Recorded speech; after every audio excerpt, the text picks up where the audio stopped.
याची आड दिसत हो का?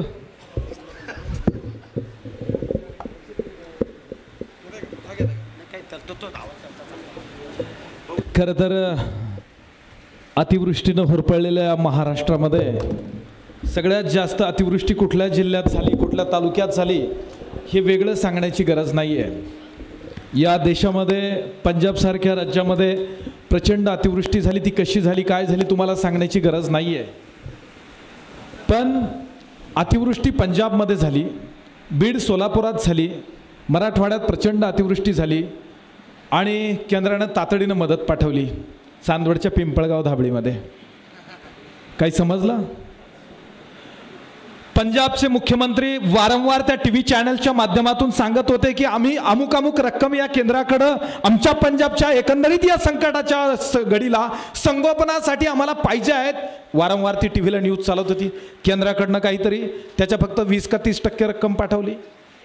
इकडं बीड सोलापुरात त्या ठिकाणी हेलिकॉप्टरनं पाहण्या झाल्या, कोण कशानं पाहण्या झाल्या, तिथली भीषण दाहकता संपूर्ण टीव्ही चॅनल्सवरती दिसत होती आणि केंद्राचं पथक तातडीनं आलं आणि पिंपळगाव धाबळीला येऊन शेतकऱ्यांना विचारत होतं, तुमच्या काळीतले चांदे आहे, तुमच्या चाळीतले कांदे चांगले आहेत का, तुमच्या वावरातले कांदे चांगले आहेत का, याच्यासाठी केंद्राचं पथक आलं होतं। म्हणजे किती अलर्ट केंद्राचं पथक आहे याचा तुम्हाला अंदाज आला असेल, किती त्यांना काळजी तुमची, आणि त्यांनी सगळं नोट डाऊन करत होते। आणि आमचे शेतकरी सांगत होते आमचं 80% नुकसान झालं, आमचं 60% नुकसान झालं। मित्रांनो, गेली 5 वर्षे या घटनेकडे तुम्ही कानाडोळा करत आहात। या घटनेकडे कानाडोळा केल्यामुळं तुमचा रात्रीचा डोळा लागायचं बंद झालंय, कारण कांद्याचे भाव 8 रुपये काय येतात हे स्ट्रक्चर तुम्ही समजावून घ्यायला अपयशी ठरतायत। का 8 रुपये पडलेत कांद्याचे भाव? काय उगाच पडलेत?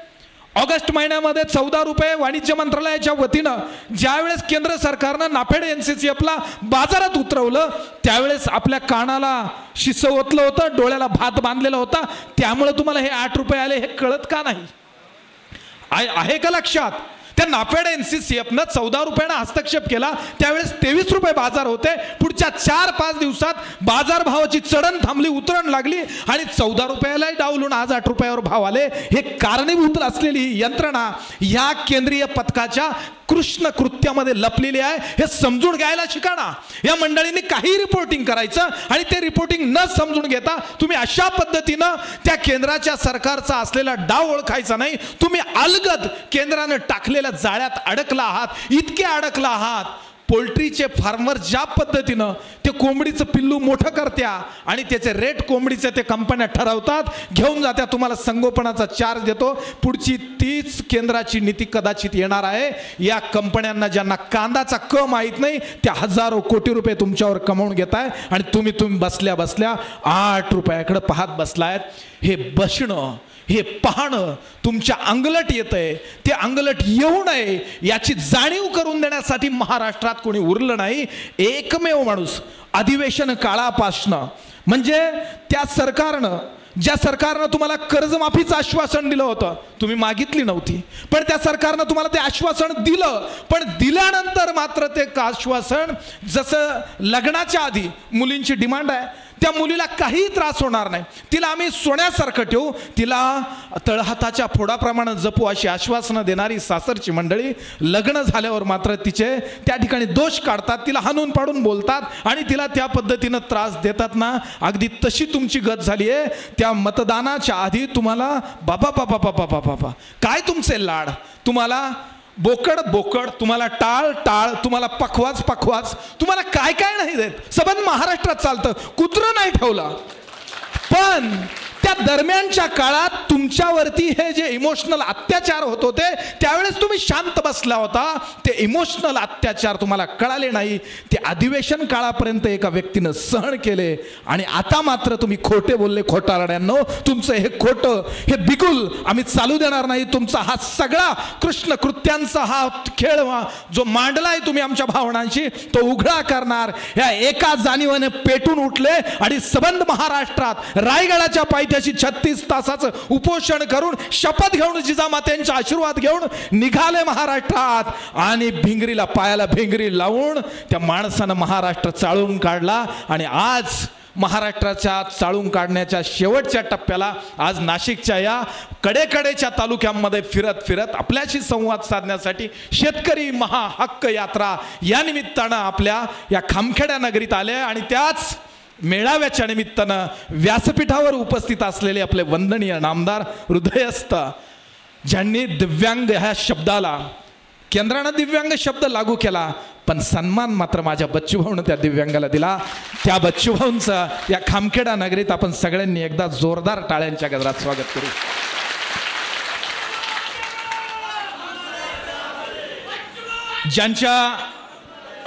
ज्यांच्या वाणीनं महापुरुषांची चरित्र या महाराष्ट्रात गाजली, ज्यांच्या वाणीला प्रचंड सन्मान आहे, त्या वाणीमध्ये समोरच्या माणसातल्या अंगातलं रक्त सळसळ करतं. त्या रक्त सळसळ करणाऱ्या परंतु समाजासाठी सात्विक भावनेनं समाजात संचार करणाऱ्या, विचारधारेशी एकनिष्ठ असलेल्या व्यक्तिमत्व कुणीही असू देत, पण विचारधारा शेती मातीची आहे ना, तिथं अलगदपणे एका साध्या निमंत्रणावर कुठलाही गर्व न करता सहज पद्धतीनं हजर होणारे, शेतकऱ्यांच्या पोरांची पाठराखण करणारे, आत्महत्याग्रस्त कुटुंबांच्या त्या पोरांचं संगोपन करणारे, बच्चूभाऊंच्या विचारधारेंचा अनुयायी म्हणून महाराष्ट्रात फिरणारे सन्माननीय यशवंत गोसावी सर या ठिकाणी आहेत. त्यांच्यासाठी सुद्धा टाळ्या झाल्या पाहिजे. आणि बच्चूभाऊंच्या या सगळ्या कामात लहानपणापासनं आपल्या बच्चूभाऊला भावासारखा आधार देणारे महाराष्ट्र प्रहार जनशक्ती पक्षाचे कार्याध्यक्ष सन्माननीय बल्लूभाऊ जवंजाळे या ठिकाणी बसलेले आहेत. त्यांच्या समवेत आलेले त्या ठिकाणी निलेश भाऊ वटाणे असतील, सगळीच मंडळी, परत ज्यांनी या जिल्हाभरात या प्रहारचं वारं, म्हणजे प्रहार हा शब्द आहे पण विचारधारा शेतकऱ्याची आहे, दिव्यांगाची आहे, हे वारं मोठं करण्यामध्ये ज्याही तरुणांनी या ठिकाणी मोठा हात लावला त्या सगळ्याच तरुणांचं मी या ठिकाणी नाव घ्यायला गेलं तर माझी वेळ संपून जाईल. मला थोडाच वेळ बोलायचा आहे. त्या सगळ्याच तरुणांचं येवल्यातील असतील, नांदगावातील असतील, सटाण्यात असतील, आपल्या देवळ्यातील असतील, चांदवडातील असतील, सगळ्याच मंडळींचं मी या ठिकाणी नामोल्लेख करतो. नाशकातील असतील सगळ्याच मंडळींचा नामोल्लेख करतो.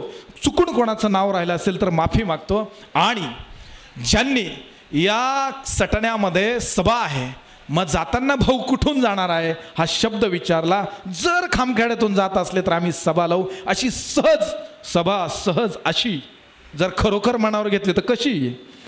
आणि त्या सहज सभेचे सगळेच त्या ठिकाणी पायाभरणी करणारे सगळेच तरुण मंडळी, ज्यानं आत्ता प्रास्ताविकात आपलं मनोगत व्यक्त केला तो गणेश, ज्यानं मागच्या गावामध्ये मनोगत व्यक्त केला तो गणेश, ज्यानं मला या तालुक्यामध्ये पुढं आणण्यामध्ये मोठा वाटा आहे तो ह्याड बसला तो गणेश तिडके, ज्यानं माझ्यासोबत त्या ठिकाणी बैलगाडीत बच्चूभाऊंना आणलं तो गणेश, ज्यानं मला वडनेर भैरवामध्ये पाठराखण केला तो गणेश पाचोरकर. आता किती गणेश सांगू बरं. इतके गणेश आहेत की त्या गणेशांना इतका सुंदर गणेश केला. राजकारणात हारलो पण समाजकारणात जिंकलो अशा परिस्थितीमध्ये आपल्याला आणून ठेवलं. त्या सगळ्या गणेशांचं मी या ठिकाणी मनापासून स्वागत करतो, ज्यांच्यामुळं तालुकाभरात मी उभं राहताना मग भाऊसाहेब मामा डिक्लेनसारखी माणसं माझ्या पाठीशी राहिली.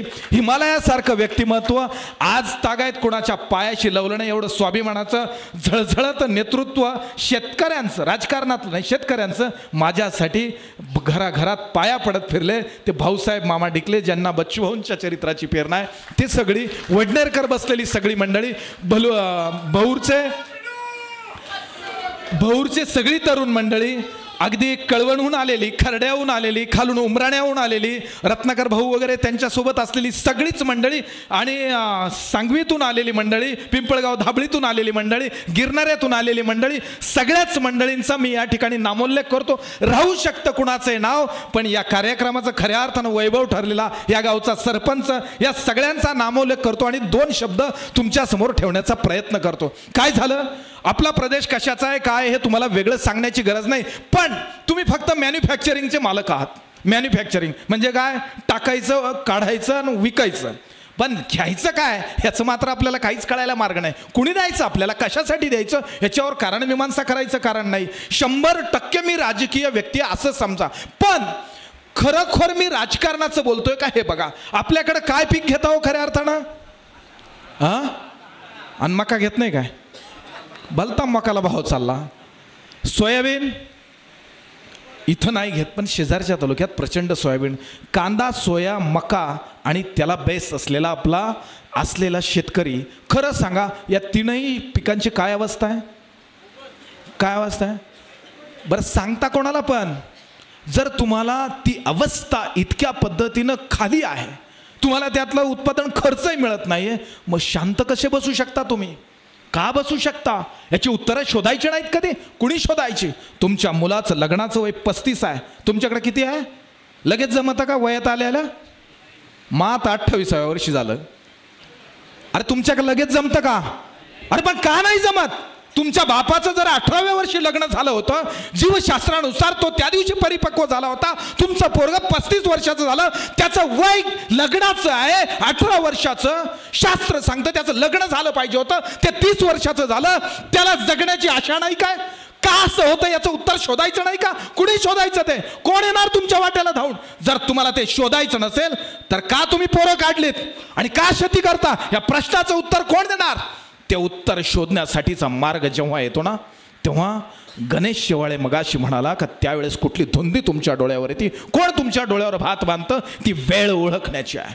खोपे करून ठेवलेत या लोकांनी, निवडणुका आल्या का ते खोप्यातून बाहेर येता आणि नंतर ते खोपे इतके सुरक्षित करून घेता, ज्या मतानं तुम्ही निवडून दिले त्या मतानंच त्या खोप्याला दरवाजा करता, मध्ये येऊ देत नाही. हे मध्ये न येऊ देणारे दरवाजे शेतीच्या प्रश्नांची उत्तरं शोधू देत नाहीये, ते शोधता यावेत, याच्यासाठी ही महाहक्क यात्रा आहे. काय झालं कांदा पिकाचं? कांदा पिकाचे बाजार कधी पडलेत? 2010 ते 2025. लासलगाव बाजार समिती घ्या, पिंपळगाव बाजार समिती घ्या, यांना राज्यातल्या कांद्यासाठीचा बाजारभावातल्या मार्गदर्शक बाजार समित्या म्हटलं जातं. त्या मार्गदर्शक बाजार समित्यांमध्ये तुम्ही बाजारभाव काढून आणा.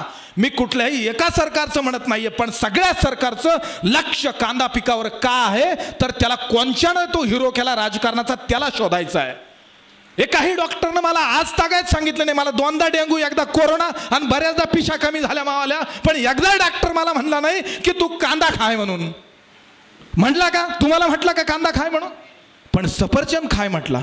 अरे साला सहज म्हणून सफरचंद घ्यायची अवकात नाही आणि कांदा विकायची अवकात नाही, विकायची अवकात नाही, घ्यायची अवकात नाही. म्हणजे नेमकी अवकात काय आपली हे शोधण्यासाठी तुम्हाला अभ्यास करावा लागेल. काय अभ्यास करावा लागेल? 2024ला काय झालं? काल माझ्या एका मित्रानं, मला तो भाजपचा आहे, तो रिटायर्ड मेजर आहे, त्यानं मला प्रश्न केला. मी स्टेटस ठेवलं होतं, त्यानं मला प्रश्न केला, म्हणे तुमच्या प्रहारमध्ये देश चालवण्याची अवकात नाही. म्हटलं नसेल बाबा, आमची घरं चालवायची अवकात तुम्ही हिसकून घेतली, देश कसा चालवणार? चेष्टावर म्हणत होता, पण माझा प्रचंड राग जात होता. तोही माझा बांधव आहे, पण समजून का घेत नाही? देश चालवणं म्हणजे नेमकं काय करता तुम्ही? अरे ज्या वेळेस तू म्हणतो देश चालवण्याची अवकात नाही, पाकड्यांना म्हणे त्या ठिकाणी जेरी सांगला आपल्या पंतप्रधानांनी. निश्चित पाकिस्तान आपलं शत्रू राष्ट्र आहे, मान्य आहे, पण का हो त्या पाकिस्तानमध्ये ज्या वेळेस परकीय गंगाजळी आटली होती, म्हणजे परदेशी चलन येत नव्हतं, त्यावेळेस पाकिस्तानात नेमकं घडलं काय याचा अभ्यास नाही करणार. ज्या वेळेस पाकिस्तानामध्ये परकीय गंगाजळी आटली, तिथला कांदा 500 रुपये किलोने विकला जात होता. त्याच वेळेस, त्याच दरम्यान यशवंत गोसावी सर आणि आम्ही त्या रस्त्यावरती आडवं झालो होतो. गोसावी सरांना आठवत असेल तो क्षण. याच वेळेस या चंद्रकांत जाधवच्या अंगावरती काठ्याचे वळ मावत नव्हतं इतकं पोलिसांनी मारलं, आणि त्याच वेळेस आम्ही 8 रुपये किलो कांदा जातोय, आम्हाला भावांतर योजनेत अथवा अनुदानाची योजना चालू करा किंवा आमच्या कांद्याची सोय करा असं ओरडत होतो. हे का घडलं? पाकिस्तानातला कांदा 500 आशिया खंडात विकल्या जात होता, तुमच्या कांद्याला गिराईक नव्हतं, असं का घडलं? Export ban. कुठनं आलं ही एक्सपोर्ट बॅन? कोण करतं ही एक्सपोर्ट बॅन? अरे त्या एक्सपोर्ट बॅनमध्ये आयुष्य बॅन होत चालली ना. त्या एक्सपोर्ट बॅनमध्ये बांगलासारखं गिऱ्हाईक तुटलं. चायनानं सहारा एक्झिम नावाच्या कंपनीकडनं नाशकातला कांदा उचलला. ज्या वेळेस पाकिस्तानचा कांदा 500 रुपये किलोने विकला जात होता, तरी आशिया खंडातलं गिऱ्हाईक म्हणत होतं नाशिक ओनियन जैसा पाक का कांदा नाही आहे. नीट बघा, आझादपूर मंडीचे विश्लेषण यूट्यूबला जा. नाशिक ओनियन, अरे ज्याला GI टॅगिंग झालेलं आहे, आपल्या लासलगावच्या त्या काळे सरांनी आणि त्यांनी मिळून GI टॅगिंग मिळवलंय, त्याला भौगोलिक मानांकन मिळवलंय. तो कांदा प्रचंड प्रचलित आहे. तो आशिया खंडातला कांदा नाशिकचाच हवा आहे हे चायनाच्या लक्षात आलं. त्यांनी सहारा एक्झिम नावाच्या कंपनीकडून नाशकातला कांदा घेतला, आपल्या इथनं 8 रुपये किलोनं उचलला. आपल्या अनेक कंपन्यांनी त्यांना कांदा दिला 8-12 रुपयाने. त्यातलं ग्रीडिंग करून ब्रीडिंगसाठी तो कांदा वापरताय, म्हणजे सीडिंग करताय, आणि त्यातनं चांगला कांदा कसा निर्माण होईल हे विचारताय, पण त्यांना नाही माहीत. आम्ही दंडकारण्यातले आहोत. दंडकारण्य म्हणजे माहिती आहे ना तुम्हाला. आता सगळेच कीर्तन ऐकता. इथं माझे मित्र संदीप महाराज आहेत. आता खरं तर संदीप महाराजांनी भाऊंना द्यायला कुरेकर महाराजांचं उपरणं आणलेलं आहे. कुरेकर शांती ब्रह्म मारुती महाराज कुरेकर यांचं उपरणं आणलं आहे. पण एवढ्या सगळ्या गडबडीत त्यांचा नंबरच लागला नाही आणि त्या संदीप महाराजांची त्यांची ओळख करून द्यायची सांगितलं. तुमच्या इकडे तर विनोद महाराज येतात का गायन करायला. आणि हे संदीप महाराज हे दोघं नसता आले तर गाण्या एक नंबरचा बेवडा असता. या दोघांनी मला ह्या मार्गात आणलेला आहे. आणि त्याच संदीप महाराजांना ते कुरेकर बाबांचं उपरणं द्यायचं आहे. कुरेकर बाबांचं उपरणं म्हणजे का कुणं जाऊन, पण काही महाराजांची नावं इथं घेऊनही राजकीय व्यवस्था आहे. पण त्या महाराजांनी आम्हाला ते दिलं. त्या दिवसापासून आमचं बरं झालं, तुम्ही आम्हाला ओळखायला लागले. आणि त्यामुळं ते उपरणं मायेचं ममतेचं उदाहरण आहे, सात्विकतेचं उदाहरण आहे, शीतलतेचं उदाहरण आहे. ते सात्विक शीतलतेचं प्रतीक सन्माननीय संदीपजी महाराज गपचूप भाऊंना देतील. भाऊंना उठवू नका, वारंवार अंगावरती टाकून द्या आणि आपला हात चालू राहील. जर समजा त्या ठिकाणी चायनाचा कांदा सहारा एक्झिम थ्रू त्या ठिकाणी त्या सीडिंग करण्यासाठी घेत आहे, बियाणं तयार करण्यासाठी घेत आहे, तर त्या कांद्याला आपलं सरकार फक्त राजकारणासाठी वापरणारं असेल तर ही ओळखायचं कोणी. तुम्हाला माहिती आहे परकीय गंगाजळी आटलेल्या त्या पाकिस्तानला कांद्यानं $1 मिलियन त्यावेळेस मिळवून दिले. किती? $1 मिलियन. आता माझा प्रश्न त्या माझ्या मित्राला आहे, सांग त्या $1 मिलियन जे देशाला मिळवून देण्याची क्षमता या नाशिक जिल्ह्यामध्ये आहे, या देवळा तालुक्यात आहे, या चांदवड देवळा कसमादे या भागामध्ये आहे, सिन्नरमध्ये आहे, त्या दंडकारण्याच्या प्रदेशातला हा कांदा जर बाहेर जाऊ देत नसेल तर हे दंडकारण्य आमच्याच भोकांडी का बसलाय. गौतम ऋषींचा इतिहास आणि ते दंडकारण्य. पण त्या दंडकारण्यात करवंद, त्याच दंडकारण्यातील साबरबंड, त्याच दंडकारण्यातील हा रानकांदा विशेष आशीर्वाद घेऊन जन्मालेला आहे. त्या रानकांद्यामध्ये इतके गुण आहेत ते सांगत बसलो तर लई वेळ लागेल. पण तो गुणकारी कांदा आशिया खंडाला हवाय, तो द्यायचा आहे आपल्याला. पण देण्याची व्यवस्था तकला दुका. चायनात कुठल्याही पद्धतीनं कांद्याला त्या ठिकाणी एक्सपोर्ट बॅन केला जात नाही. चायनाची ही सगळी कस्टमर चायनाला जाऊन मिळत आहे. मी जे सांगितलं, बांगला असेल किंवा आखाती प्रदेश असेल, हे चायनाला जाऊन मिळत आहे. आणि मग चायना आपल्यावर डोळे वटारतोय, पाकिस्तान आपल्यावर डोळे वटारतोय. मग नेमकं हे काय चाललंय. बांगलादेशच्या पंतप्रधान या ठिकाणी दिल्लीला कोणत्या त्या बैठकीत आल्या होत्या. 20,000 कोटीचा खर्च त्या बैठकीला झाला होता. त्या बैठकीत त्यांनी डायसवरून सांगितलं होतं, सन्माननीय मोदीजी हमें प्याज दीजिए, प्याज की वजह से हमारी त्या सरकार खतरे में है. विनंती करतायत वारंवार. त्यावेळेस आपण 8 रुपयाने कांदा विकत होतो. आणि मग ही व्यवस्था अशी काय. मग त्यावेळेस त्या बांगलादेशच्या पंतप्रधानाला कांदा नाही दिला. त्या बांगलादेशच्या पंतप्रधानांनी काय केलं माहिती आहे, द्राक्षाची इम्पोर्ट ड्युटी वाढवली. म्हणजे द्राक्ष जातो ते 60 रुपये, ते कचक्यानं आले 15-20 रुपये. मग हे परस्पर असलेली शेतीची मारक प्रणाली जर फक्त शेतकऱ्याच्याच बोकांडी ठेवणार असेल तर हा न्याय कोणी द्यायचा आणि कसा द्यायचा, त्याचा संबंध तुमच्या पोराच्या लग्नाशी आहे, लक्षात ठेवा. आणि तो उत्तम, मध्यम, कनिष्ठ हा क्रम चुकला. उत्तम शेती, अरे कनिष्ठमध्ये सुद्धा मोजायला तयार नाही, घ्यायलाच तयार नाही त्या लिस्टमध्ये तुमचं नाव.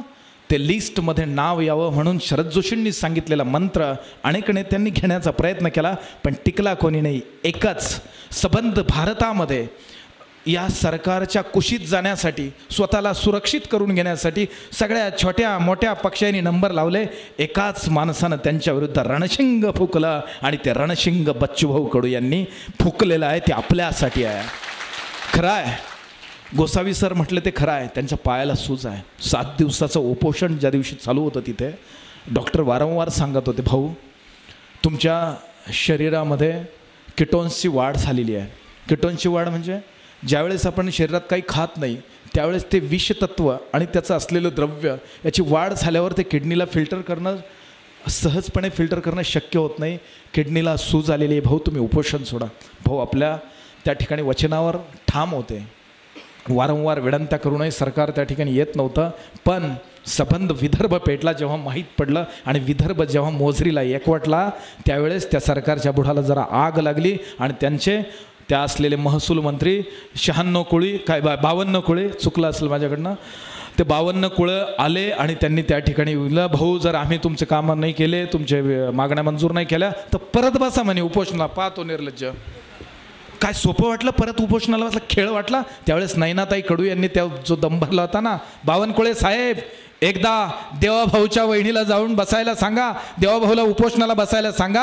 आणि त्यावेळेस वहिनीला काय वाटतं, ती जी आरोळी होती एका पतिव्रतेची, ती या महाराष्ट्राला साथ घालून गेली की काय आहे उपोषण आणि काय आहे. शेवटी कुटुंबाला वाऱ्यावर सोडून भाऊ फिरतायत, ती जाण आपल्याला सुद्धा असली पाहिजे. आपली कुटुंब वाऱ्यावर येऊ नये म्हणून हे युद्ध त्यांनी पुकारले. या युद्धात तुमचा सहभाग झाला पाहिजे. जर का तुमचा सहभाग झाला नाही तर तुमच्याच मुलाच्या भविष्याला तुम्ही धोक्यात घालणारे डाकू ठराल, हे पण तुम्हाला सांगतो. आणि आहेच आहात तुम्ही होईल. आणि तुमच्या मुलाच्या आयुष्याचे, त्या मुलांच्या आयुष्यामध्ये कुठलीही नोकरी येऊ शकत नाही अशी व्यवस्था सरकार करत आहे. सगळे असलेले तुमचे त्या ठिकाणचे जॉब कमी केले जात आहेत. सगळे असलेल्या कारखानदारांकडे ही व्यवस्था चालली आहे. त्या MSCB मध्ये काम करणाऱ्या आउटसोर्सिंगच्या पोरांचे काय हाल आहे बघा. मुख्यमंत्री रोज प्रशिक्षण योजनामध्ये असलेल्या पोरांचे काय हाल आहे बघा. भाऊ त्यांना पगारच नाही. जसं सरकार गेलं, शिंदे साहेबाचं सरकार गेलं आणि मिंदे साहेबाचं आलं, तसा पगार नाही त्या पोरायला. निवडणुकांसाठी जॉब दिले होते, झेडपीत दिलाय का नाही जॉब? अरे दिलाय का नाही तुमच्या गावात जॉब? जिल्हा परिषदच्या शाळात, झेडपीच्या दवाखान्यात, इकडे तिकडे मुख्यमंत्र्याचे काय ते अमके अमके. अरे मुख्यमंत्र्यांनी दिलं ना तुम्हाला वाऱ्यावर सोडून.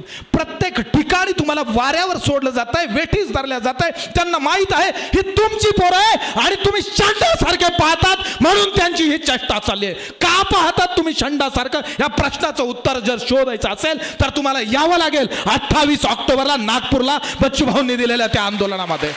याल तुम्ही. आणि जर तुम्ही येणार असाल तर हे सरकार तुमच्या पायाची लोळण घेईल. इतकं जबरदस्त नेतृत्व, धुरंधर नेतृत्व, प्रामाणिक नेतृत्व इथं बसलेलं आहे. तुम्ही जर आला तर ते नक्कीच आपण पायाची लोळण घ्यायला भाग पाडू. 4 लाख शेतकरी एकत्र येऊ द्यात. 4 लाख एकट्या चांदवडातच आहे पण एकत्र येत नाही, हा प्रॉब्लेम आहे. बरोबर आहे ना? काही आले एकत्र तुम्ही सहज बुवा. आला होता गाण्या, त्यानं सांगितलं आणि चला आता असं होईल का? त्याच्यासाठी काय करावं लागेल? तुषारराव गनमन जर केली तर होणार नाही, तुम्हाला पेटावं लागेल. इकडून तुम्हालाही पेटावं लागेल. देवीदास भाऊ तुम्ही सगळे जर पेटले, कडामेरानं जर कुंभण घातलं तर साला सरकार जातं कुठं पाहुणा एकदाचा. ठणक्यावर त्यांना वटणीवर आणू ना. अरे असा असूड उगारण्याची क्षमता आमच्या बच्चूभाऊ मध्ये आहे, पण क्षमता तुम्ही दाखवली पाहिजे. ती जर दाखवली तर 1 से 2 भला या वृत्तीनं आपण आपलं कर्ज जे त्यांचं आहे पण आपल्या नावावर विकल्या जातं, सपक्यान लोटून देऊ. त्यांच्या एकट्या जिल्हा बँकेची इथं किती कर्जदार असतील बरं? जिल्हा बँकेची जिल्ह्यात किती कर्जदार आहे? किती कर्जदार आहे? हा तो विषय थोडा सोडा.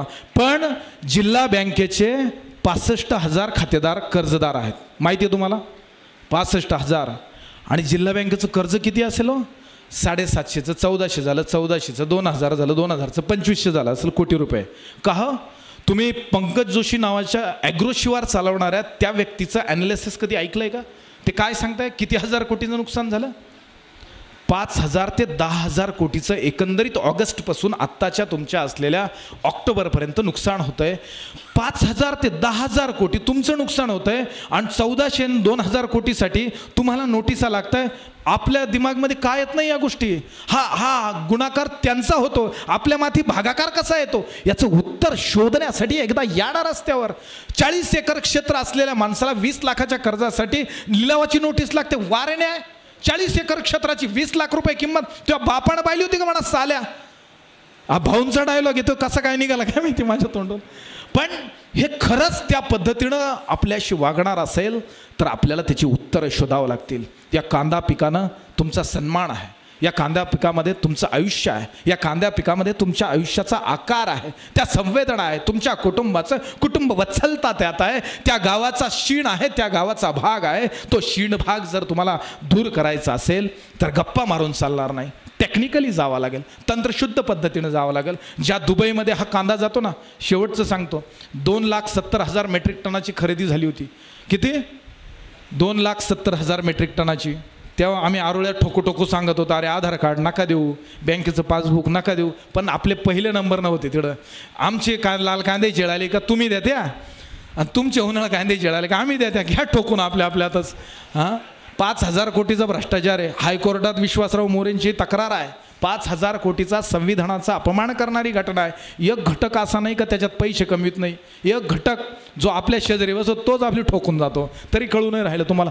5,000 कोटी रुपये शासनाचे बुडाले, 10,000 कोटी रुपये तुमचे बुडाले, 15,000 कोटी रुपये शासन, जे 5,000 आहे ते आपलेच, 10,000 आहे आपले. मग आपण आता मुस्कट जोडून घेता का आपले? अरे जर ह्या कोट्यावधी रुपयांमध्ये, या कोट्यावधी रुपयांमध्ये जर आपल्याला त्या पद्धतीचं नुकसान दिसत नसेल तर आपल्याला थांबावं लागेल शेती करायला. थांबून घ्या, नका करू ती शेती. उगाच आपल्या कुटुंब सहज भंगारवाला आपल्याला भारी आहे. मा गावातला एक बिचारा अहिरे आहे, मस्तपैकी लोखंडवाला कॉम्प्लेक्स नावाचा बंगला आहे. बंगल्याला भीतीला डायनिंग टेबल आहे आणि आमच्या भीतीला भीती वाटायला लागली मला घरात जायची. आपल्या घराला भीती आहे का भीती आहे तेच कळलं ना मला. आणि जर त्या भीती दूर करायची असेल तर तुम्हाला एकत्र यावं लागेल. त्या 2,70,000 मेट्रिक टनापैकी 40,000 मेट्रिक टनाचा कांदा तुमचे बाजार पडायला वापरला गेला. बाकीचा 2,40,000 मेट्रिक टनाचा कांदा, 2,20,000 मेट्रिक टनाचा कांदा याच कंटेनरनी ज्यावेळेस पाकिस्तानात हाहाकार माजला होता ना, त्या कंटेनरचे कस्टम ऑफिसर्सनी 10 लाख रुपये घेतले कंटेनर सोडायचे. नीट लक्षात घ्या बरं का. ते नाही का स्मगलिंगचे व्हॉट्सअपला व्हिडिओ फिरत होते. 10 लाख रुपये त्यांनी घेतले, 7 लाख रुपये एक्सपोर्टरला मिळाले आणि तुम्हाला किती मिळाले? 8 रुपये. घ्या ठणठण गोपाळा. समजून का नाही घेते तुम्ही या गोष्टी? या गोष्टी जर समजणार नसतील तर हे सभा, हे बोलणं, हे सगळं एकत्र येणं, हे सगळं खोटं आणि खोटं ठरतं. ते खोटं जर नसेल ठरवायचं तर मित्रांनो, आता तुम्ही इथं आले आणि तुम्हालाच बोलणं हे काही बरोबर दिसत नाही. तुम्ही आलात तरी, पण इथून निघालात ना तर निश्चित आपल्याला आपलं ते असलेलं ध्येय गाठणं अवघड नाही आहे. मला माहीत आहे या खामखेड्यातल्या तरुणांनी मोठ्या हिमतीनं, हिकमतीनं या विधानसभेच्या निवडणुकांमध्ये त्यांची हिंमत मी बघितली. त्यांनी प्रस्थापितांना जेरीस आणण्यासाठी आपलं सगळं कसब पडायला लावलं होतं. निवडणुकीत मदत केली म्हणून नाही म्हणत, पण तुमचं चरित्र त्या निमित्तानं दिसलं. तुमच्या त्या शुद्ध चरित्राला मनापासून, अंतःकरणापासून सलाम करतो. आता 2 गोष्टी आहे. मी वरला शेण, तुम्ही खाल्ला शेण, बरोबर ना भाऊ? या वरला खाल्ला आणि पार खाल्ला करून टाकला आपला. मी वरला शे म्हणे, हाय वरला गडी सगळा पैशासाठी मरतस म्हणे. कुठं शेरीला म्हणले होते. प्रशांत आहे नाही तर कुठं आहे प्रशांत? आयड बस तो आता बरोबर. हाय वरला ना म्हणे, हा बारी वरला सगळा पैशासाठी मरतस. म्हणलं बाबा मरतस पैशासाठी, पण आपल्या आपल्या पैशासाठी मरतस म्हणलं मी. सगळा नाही शेत तसा, पण ऐकलं नाही. मित्रांनो, वरला आणि खाल्ला जर कोण असेल, वरला तो पैशावाला आहे ज्याने या व्यवस्थेतून पैसा काढला. खाल्ला कोण आहे? मी बी आहे आणि तुम्ही बी आहे. एका जातकुळीचे आहोत आपण, शेतकरी आहोत. त्या गोष्टी जमवून घ्यायला शिका. आम्हाला जर पैशासाठी जगायचं असतं तर खूप संध्या आल्या. भाऊंच्या माध्यमातून मला मंत्रालयात जाता आलं. मंत्रालयातल्या अनेक गोष्टी बघितल्या, पण एकदाही चाकोरी सोडून वागलो नाही. पैसा आपली गरज नाही आहे. पैसा आपली गरज नाही. आपल्या गरजाच खूप कमी आहे. जिसकी ज़रूरत है कम उसके ज़मीर में दम. अरे साधी तंबाखूसुद्धा आम्हाला आठवत नाही. सकाळी भेटलं आणि संध्याकाळी भेटलं बाद झाला. आणि त्या भेटण्यावरच्या त्या वचनावरती सांगतो, अनेक अफवांनी रान उठवलं, आजही उठताय. कोण काय म्हणतं, कोण काय म्हणतं, त्या सगळ्यांच्या अफवांना मी एकच सांगतो, माझ्याकडं प्रचंड जबरदस्त मित्रमंडळ आहे. प्रचंड जबरदस्त. माझ्या पत्नीचा फोन उशिरा येईल, माझ्या वडिलांचा फोन उशिरा येईल, पण त्यांच्यातल्या 1-2घांचा तरी येईल. आज कुठे आहे आणि घरी कधी पोहोचणार आहे, इतकी काळजी घेणारे माझे मित्रमंडळ आहे. काल मी जेव्हा घरी जात होतो, ललित उशीर जे स्वराज्याचं काम करतात, पण जाताना म्हटले, मंगरूळ फाट्यापासून पुढे तुम्ही एकटेच कसे जाल? म्हटलं काय होतं मंगरूळ फाट्यापासून? गणेश भाऊ तुम्ही एकटे नका फिरत जाऊ. काय दिलेरीचं वाक्य आहे. म्हणजे इतकी काय जिव्हाळा तयार झाला आहे. त्या जिव्हाळ्यातनं सांगा बरं, चुकीचं वागण्याची हिंमत कुठून येईल आपल्याला? कुठल्याही पद्धतीचं चुकीचं पाऊल टाकणार नाही. मात्र तुमचं पाऊल या सोबतीला आलं पाहिजे बच्चूभाऊंच्या नेतृत्वात. जर तुम्ही 28 तारखेला येणार असाल तर कीर्तनकार सांगतात तेव्हा तुम्ही हात वर करता तशी एकदा करा रे बाबा. पुंडलिका वरदा हरी विठ्ठल, पंढरीनाथ महाराज की जय. जवान जय किसान जय प्रहार. धन्यवाद. धन्यवाद भाऊ. या ठिकाणी आवर्जून गणेश भाऊ बोलत असताना सहज माझ्या एक मनात विचार आला. बच्चू भाऊ एका अधिकाऱ्याला मी भेटलो आणि सहज विचारलं, या राजकीय क्षेत्रातला सामाजिक क्षेत्रातला माणूस ओळखायचा कसा. माझा मित्र होता अधिकारी आणि त्या अधिकाऱ्याने मला सांगितलं, ज्या अधिकाऱ्याने मला सांगितलं भाऊ का जो आमच्या अधिकाऱ्याशी डोळ्यात डोळे घालून बोलल तो सच्चा समाजाचा कार्यकर्ता असेल आणि जो डोळे झुकून बोलल तो सरकारचा गुलाम असेल. असा अधिकारी ओळखायला शिकायचा असेल, समाजकार्य शिकायला, तर आम्ही ह्या गणेश चिंबळकरला अधिकाऱ्याशी बोलताना बघितलेलं आहे. 2 मिनटं फक्त. या ठिकाणी सन्माननीय माजी आमदार जणूभाऊ आहेर यांचे नातू उमेश दादा या ठिकाणी बच्चूभाऊंच्या विचारासाठी, बच्चूभाऊंचं अनुयायी म्हणून काम करण्यासाठी उत्सुक आहेत. त्यांनी बऱ्याचदा ती गोष्ट बोलून दाखवली. मी विनंती करतो बच्चूभाऊंना की तुमच्या विचारांसाठी त्यांना सन्मानित करावं. अचानक वेळेवर ठरलं, माझ गळ्यात लवकरनं त्यांच्या गळ्यात जाईल, म्हणजे त्याच विचाराचं. एका शेतकऱ्यांच्या पोराने शेतकऱ्यांसाठी या ठिकाणी बच्चूभाऊला साथ घातलेली आहे आणि स्वतः पक्ष प्रवेश करत आहे, म्हणून जोरदार टाळ्या वाजवल्या पाहिजे आपण सगळ्यांसाठी. उमेश दादा आहेर यांचं एकदा जोरदार टाळ्यांनी स्वागत करा. आता या ठिकाणी काही नियुक्तीपत्र द्यायची होती पण उशीर झाला, फक्त नामोल्लेख करतो. भाऊ, आपल्या या सगळ्या प्रक्रियेमध्ये काम करत असताना सुनीलला तुम्ही मनापासून ओळखतात, जवळून पाहिला आहे. आपल्या एवढा मोठा 100 एकराचं शेतीचं काम सोडून ज्या वेळेस गरज पडेल त्यावेळेस स्वतःचं वाहन घेऊन या चळवळीत सहजपणे सहभागी होणारा सुनील जिल्ह्याचा कार्याध्यक्ष म्हणून आता काम बघणार आहे. सुनील भाऊ कुठं उभं असतील, नमस्कार करा. आता ह्या प्रक्रियेला वेळ नाही आहे. सुनील भाऊ कुठेतरी लांबच असणार, कधी स्टेजवर येणार नाही, काय नाही. तो तिकडं बसलेला आहे, तो तिकडनं आहे. आणि त्याच्या समेत काम करणारा गणेश बोराडे असेल, कुठे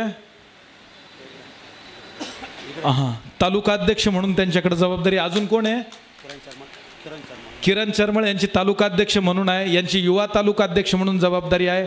हरिभाऊ महाजन यांच्या सूचनेनं या सगळ्या गोष्टी करण्यात आलेल्या आहे. अजूनही जबाबदाऱ्या दिलेल्या आहेत, पण आत्ता तात्पुरत्या या सगळ्यांचं या ठिकाणी नियुक्तीपत्र भाऊंच्या हस्ते भेटलं असं आपण जाहीर करूया.